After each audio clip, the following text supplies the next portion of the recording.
creatures of the night. I'm out of my coffin to talk about pro wrestling. I do want to say, like, if you claim to be a professional wrestling fan and you're only watching one promotion, you are not a pro wrestling fan. You are a fan of the promotion that you watch. There is a whole world of professional wrestling out there, and I do hope that with my reviews, I'm encouraging people to at least want to check out what's going on, because like every time I'm watching something, whether it's from any promotion here in the US or somewhere in fucking the UK or even Portugal or even Australia, Japan, or Uganda have soft ground wrestling, Mexico, like it's just, I'm so amazed at what professional wrestling is at this point, and it's at its best, and there's a whole world full of it, and I do hope that people are checking out what professional wrestling has to offer. Now, let's talk about this pay-per-view, New Japan Dominion pay-per-view. We had some very interesting things going on. Like, honestly, I thought maybe this might be somewhat of a filler pay-per-view, not anything big happening. Great matches, but wasn't expecting title changes, wasn't really expecting for anything really big happening, and boy was I wrong. So we started off with Bullet Club. War Dogs come out. We have Taji Ishimori, Chase Owens, Clark Connor, Julia Maloney. Lord have mercy, those men. Oh my God. Anyway, going against House of Torture, Narita Sonata, who's wearing this airbrushed, muscly looking one-piece suit with Speedos, looking crazy as hell. But he's like the fashion king of professional wrestling now. It looks horrible, but we're just dealing with it because that's what he's doing right now. They're also teaming up with Yujiro Takahashi and a mystery member of, a new member of House of Torture. And it is Bad Luck Fale, who now going by Don Fale. If you guys don't know, he was one of the OG members of Bullet Club. So he's back and he's with them. And that actually kind of shakes up things a little bit with War Dogs, because they were not expecting that at all for an OG member of Bullet Club to be joining House of Torture, the ones that they've been feuding with for quite some time now. So this match was actually really on the short side, which I wasn't expecting for an opening match. But I think this set the tone for the whole motherfucking night though. So what ends up happening here is we had a traitor in the War Dogs, which is Chase Owens, who goes and helps Sonata, and they end up putting a guitar through the head of Clark Connors, and that helps them take the win. This was definitely under 10 minutes, maybe under 8 minutes, so quick. Wasn't expecting for it to be this quick in terms of an opening match. But, you know, like I said, looking back at things and how the whole night continued, this set the tone for what was going to be going down for the rest of the night. So obviously they end up taking the L, and we move on to our next match. We had tag team action. Zack Sabre Jr. teaming up with Ryohei Oiwa, who is just looking, oh my God, you know what, let me not. Going against El Phantasmo and Shota Umino. Shota Umino, he's wearing all white and he has the glasses like El Phantasmo wearing. Let me tell you something.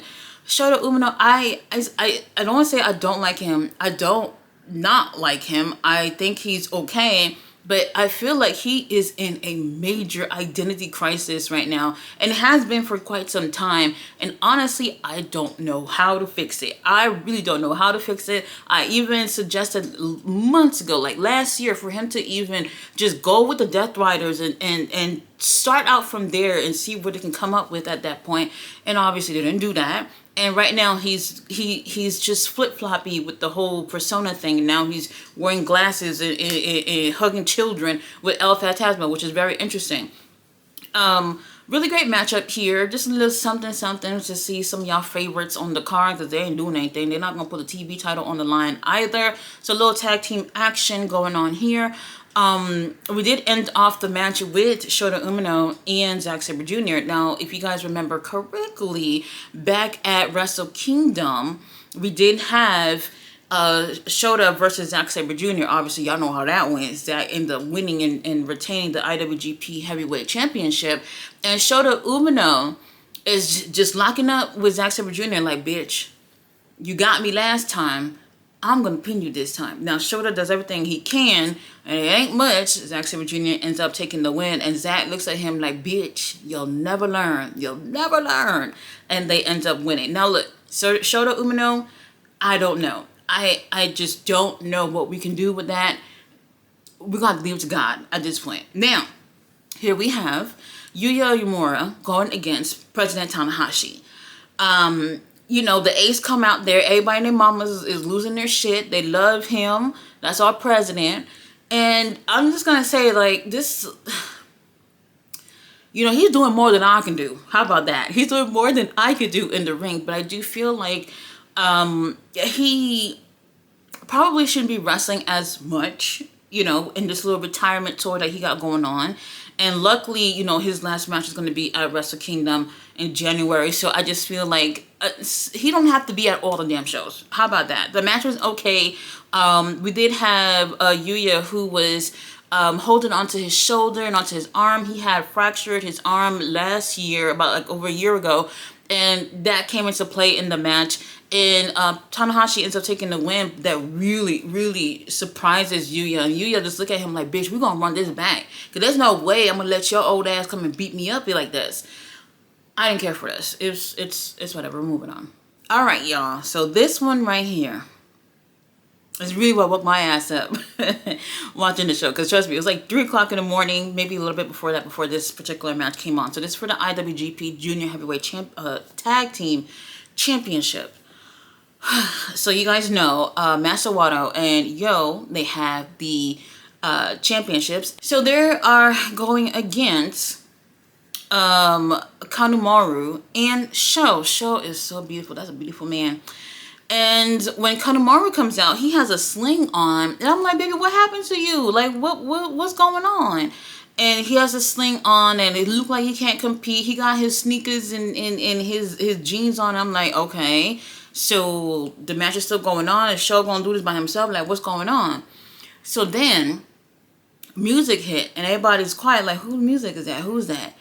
It's Doki. Doki is back. Y'all remember when Doki broke his arm months back when he was going for the IWGP Junior Heavyweight Championship? Whatever. He had broke his arm in the middle of that match, and they had to stop the match, and he's been gone for the longest. And remember, during that time, he was a baby face, but now he's going to, he's basically come back to be a member of House of Torture, being a heel. People happy to see him, but kind of confused, like, baby, what you doing here with House of Torture? And oh my God, I think that definitely, shook up a little bit, Yo and Master Wato, but they tried their best to end up taking the win. And just to say, Kanemaru, ain't nothing wrong with him. His arm ain't broken. This was just a way to just get everybody shook so they can bring Doki out and be part of the House of Torture. So now they're having their match, and Kanemaru obviously is getting involved because ain't nothing wrong with him. And that helps Doki and Sho ends up winning the tag titles. I was so motherfucking shook. Like, I was like, whoa, whoa, whoa, whoa, whoa. So y'all got another member joining. I think right now, I want to say there's like 10 people in the group. No, maybe 11. Because Jack Perry is still in this group. He's never been out or anything. We just don't know where he at. But he's still in that group. So I'm still going to count him. So I think that makes it 11 members at this point. And honestly, I was really shook about this. I did not see the tag titles going anywhere. And I feel like this title in particular have changed hands quite a bit. And I was a little surprised about that. But hey, we got new tag champions. And what the hell is going on with House of Torture at this point? Now, speaking of tag titles. All right. IWGP tag team titles on the line. We have Cullen Newman teaming up with the Great Okan. They're the champions. To go against Taichi and Ishii. Ishii already has the Never Openweight Championship title that he had gotten from Gabe Kidd a few months ago. And I'm just like, oh, this is so cute. They're giving Ishii and Taichi something to do. They probably wasn't doing anything. They probably was just be at the house and not do anything. I absolutely love Taichi and Ishii together as a team. I think they have a really great chemistry with each other. And, you know, they are older team. And I just was like, okay, well, you know what? They can match up with these young guys. And, you know, United Empire will end up retaining. I would say like once they got up to like the 10-minute mark, when I say like the intensity of the match changed like completely, where you were just like, holy shit, United Empire, they're not retaining. Like when I tell you like the spirit of John Cena done hit up Taichi and Ishii, and they were just fucking on fire for like the next 2 to 3 minutes or so, and they won. I was gagged. I was like, what the fuck? I couldn't even believe it. Another tag titles being changed on the show back to back like this. I was not expecting this at all. We already had things going on in terms of this particular tag titles as well, because remember Colin Newman, he was teaming up with Jeff Cobb. Jeff Cobb says, see you bitches, I'm gonna go and be JC Mateo over there in WWE. So they had to vacate those titles, all for Colin Newman to get it back with a Great Okan. Remember that those titles were vacated before because of United Empire injury and all this shit. I was like, what the fuck is going on with these titles? So back and forth things going on with this title, and I was not expecting for this title to change hands. This was the first title defense that they actually had this time around with these titles, so I was absolutely shook about this. But congratulations to Ishii and Taichi for winning these titles. I do feel like they are deserving of it, but I was not expecting this like right now. So now after this, while I'm still trying to gather myself from the 2 title changes that we already had, we had the announcements for the G1 Climax number 35, and they're showing Block A, Block B, and like they'll show like someone from Block A, and then they'll show somebody from Block B, and instead of going back to A, then they'll go to just the next one on B. Then they moved up to A, like they were doing it in a way to keep the suspense going or whatever. So I was just like, okay. So they end up, I don't remember the exact order that they did it, but for Block A, we have Goto, who obviously the first person to get in. He has the title anyway. Bolton Oleg, I love him. Oh my god, I love him so much. I love him. Yuya Uemura is going to be there as well. We have Yoda Tsuji. We have David Finlay, Evil, Sonata, and President Tanahashi. so those are the people who's going to be in Block A. Now, there are 2 more people who's going to be announced, but they will actually have to earn their way in like in a match, one-on-one match with other people to be able to qualify for those other 2 spots in Block A and Block B. So now we have Block B. So I was just like, okay, let's see what they do. So what ended up happening was they said El Phantasmo was first, Shota Umino, and Shingo Takagi. Then they were showing Zack Sabre Jr. They didn't say where he was going to be at first, but I was just like, okay, I know what's happening here. They're going to put Zack Sabre Jr. on Block A so that they could run it back in the trilogy with him and Goto. Y'all remember what happened between him and Goto that last match, the foolery that was going on with the referee that night.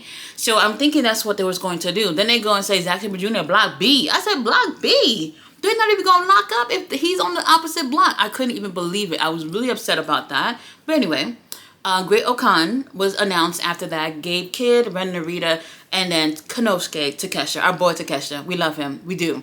That's my pick for the win this year. Last year, I had the whole prayer team and prayer warriors and the witchcraft girls and everything put in work praying for either Zack Sabre Jr. or Takeshita to win. Zack Sabre Jr. won last year, so this time Takeshita, it gotta be him. Now let me just say this. So what happened last week, New Japan accidentally posted a picture of the G1 poster. What happened was they were showing Yo's costume, that little Ziploc bag type of gear that he's been wearing. They were showing that. They had it like on a mannequin or whatever just to display it. In the background was the actual poster that had not yet been released. And you can see it in the background and people was zoomed in. I was like, what is that in the background? Is that the people that's going to be in the G1? So they spoiled it by accident. And then here comes Dave Meltzer talking about, a Wrestling Observer News reports that Konosuke Takeshita won't be in AEW because he will be at G1. Baby, we all saw the damn poster. New Japan spoiled it them damn selves. Anyway, Those are who we're going to have, and there's going to be 4 more people who's going to be added. But like I said, they're going to have to do their own matches and earn their way into that. So we'll see who those last 4 people will be at that point. Speaking of trilogies, Konosuke Takeshita, champion with the Never Openweight Championship title. Well, he's going against Bolton Oleg again. This is the 3rd time. The first time was during the G1 last year. Then they wrestled again at the Osaka New Beginnings. And that match was off the chain. And here we are running it back for the 3rd time. And Takeshita was wearing all white with a splash of black, a splash. And I was just like, look at that man. That man is beautiful. I cannot believe that girl stole him from us. Oh my God. Anyway. So he comes out there and he's looking good. And when I tell you, like, that new gear just gave me this hope of he's retaining. They're going to tear it up. This is probably going to be the best match of the night. And they're going to tear it up. I was wrong. Well, not wrong about it being probably my favorite match of the night, I'll say. Bolton Oleg won.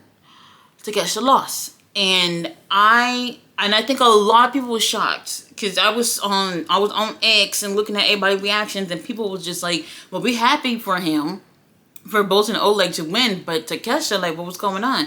And I had to keep in mind that Takesha's going to be moving on to the G1. He got big things going. You know, he's part of the Don Callis family. Maybe this was probably for the best. Like, I literally convinced myself, like, this is okay. This is okay. He's going to move on and do other things. Like, Takeshita has been on fire, absolutely on fire. The other day, there was this poll about who was the best AEW International Champion, and I said Takeshita. And a lot of people most people didn't say Takeshita because nobody really saw it, Tony Khan, because, you know, you had him wrestling all over the world. You never told anybody whenever he was wrestling. You never promoted a damn thing that Takeshita was doing. And then people like me and other type of fans who watch other promotions, we literally were watching him doing what he did. And he had the absolute best matches out of everyone who's had that title so far. But anyway, that's neither here or there. So Takeshita, he lost the title, and honestly, I'm very surprised about this. But Bolton Oleg, he's definitely talented. Like, if you've never seen him, go check out some highlight videos. This man is off the chain. Honestly, Takeshita, like I said, we praying about him winning the G1. Let's see. So now, finally, we have our dog collar death match. We have Evil with the House of Torture. Let me tell you, Evil... he came out, well, before he came out, the entire House of Torture came out first. And then he comes out dead last. I couldn't even believe it. I said, damn, like, y'all came mob deep like this? Like, I couldn't even believe that the whole group came out there. And I had never seen that many people in the ring before. It was, I just couldn't even believe it. And then here comes David Finlay, who comes out. And he's with Clark Connors and Drilla and... Was Taji there? Was Ishimori there? I'm not sure. I don't remember if he was there. But there's obviously a couple of them. And then a whole fucking football team full of House of Torture. And they put on the dog collars. And the match goes. I think it's like the 2nd longest match of the night. Or it could be slightly longer than the main event. I'm not sure. They didn't stand a chance. David Finlay didn't stand a motherfucking chance. For me, what I thought was going to happen was... It was just going to be them two... And then throughout the match, shenanigans with, you know, a couple of members of both teams would just end up coming in and getting involved or whatever. That's what I thought was going to happen. I didn't think right off the gate they was going to bring in the whole squad to be there. They didn't stand a chance. They beat the fuck up out of the War Dogs that were already outside the ring. These people was laid out pretty much a good amount of the match. And, you know, they end up helping Evil take the win. Evil, I don't know what it is. He was wearing makeup or that's just a really pretty man. I don't know. But he looked great. David Finlay got his ass whooped. And to be honest, while I enjoyed the match, I just wish we didn't have to rely so much on an interference. But, you know, like I said, looking back at things now, I'm like, they're definitely taking a bigger, stronger approach with the House of Torture. So honestly, I'm not going to complain too much about it. But in that moment, I was just like, can half of y'all just leave? It don't even have to be all of y'all. Like, half of y'all could just leave and just make this a little less stressful for everyone else. David Finlay, baby, back to the drawing board as a leader of Bullet Club for you. Up next, we have the IWGP Global Heavyweight title on the line. Yota Tsuji, who's a champion, going against Gabe Kidd. This was it perfect? Not perfect, but I thought it was great. If y'all have been seeing some of Gabe's promos coming up to this point, in terms of just New Japan stuff, not AEW or whatever, I really been feeling the fire and the intensity coming from him. He's always intense, but I just felt like as of late that this was the only title that I was actually thinking was going to change hands this entire show, because I've been feeling like for quite some time that they have been looking at Gabe, especially after that match that Gabe had with Kenny at Wrestle Dynasty. I was like, they're looking at Gabe to be that next top dude for sure. I know it. So I did think that he was going to win. The match I thought was great. If Tsuji would have retained, that would have been fine. But Gabe ended up taking the win, which absolutely was surprising to me.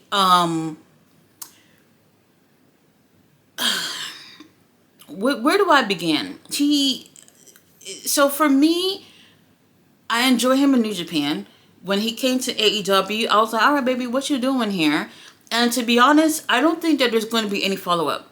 Any follow-up with Gabe in AEW in Death Rider's thing. Now, Gabe did use a Death Rider to take the win here.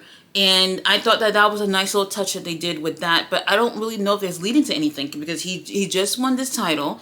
And then he's going to be in the G1. Maybe, I mean, I could probably see him doing something at Forbidden Door probably. But other than that, I don't really see anything big coming out of this whole thing with him being part of the Death Riders, if we can even call it that. He's still part of the War Dogs. And I'll just say this, like, they have never said a word about Gabe being part of Death Riders or anything. Like, they've just been doing what they always do. No one's have ever said anything about it. So I'm just like, I don't really know what's going on with that. But I do feel like the company within itself are just really high on Gabe right now. So he's definitely like that chosen one that they're using right now.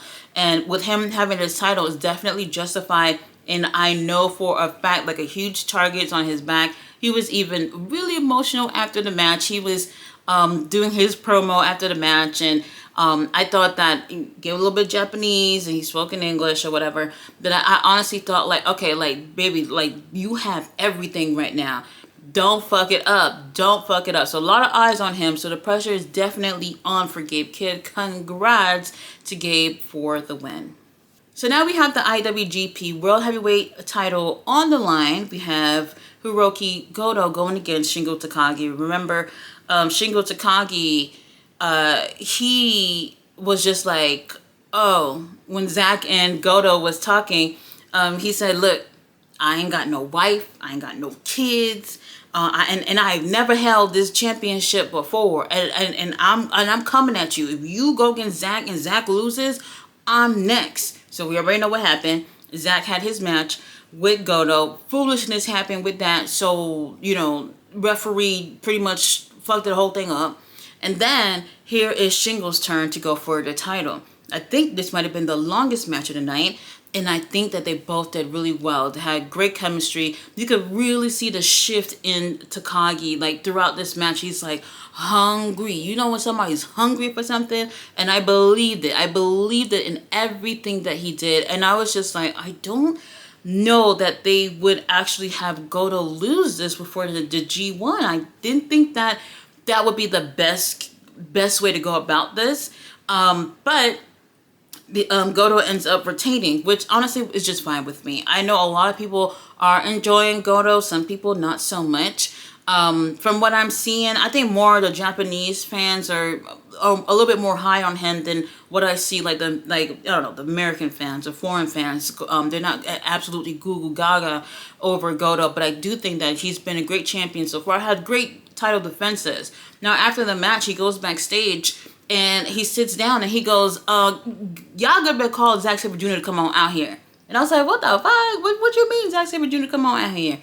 Then maybe like another 2-3 minutes or whatever, Zack comes out. And he's speaking in Japanese. And long story short, I knew what was going to happen at this point. He basically, what he said to Zach was, you know, we have 2 matches and we have unfinished business. You know, he said, I don't want to go into the G1 without us having another match. So I just want to just have this match, put the title on the line, and, you know, winner takes the title. That's just what it is. And I was just like, good, that's a good thing, because obviously the last one was foolishness. So we'll take it. So I'm okay with them going this route because, like I said, they didn't put them in the same block for the G1. And that's when I thought that it was going to have their 3rd match. But this time, you know, they're going to have their 3rd match before the G1. And we'll see who ends up taking the win with that. Honestly, I don't see Goto losing. But if Zack Sabre Jr. wins, baby, I'm totally cool with that. You guys, this was actually a really good show. If you haven't checked it out, go ahead and check it out. So New Japan, they have their New Japan World app. It is $9.99. Typically, the pay-per-views in Japan are part of the subscription, and then when they go to the US, those pay-per-views are extra fee for those pay-per-views. I don't know why. That's just how they do it, whatever. But you can still go back and look at everything. They said they got over 50 years of wrestling on this app, and honestly, I'm not going to get through 50 years of it, but there's some really great pay-per-views and shows that you can watch, and it's an amazing app to have. I've had it forever, so if anyone's looking to watch some more wrestling, $10, why not? It's probably a better investment than spending $10 on the Ring of Honor app, to be honest with you. But go ahead and check it out. Great stuff. You guys, I'll see you on Wednesday for Dynamite. Bye.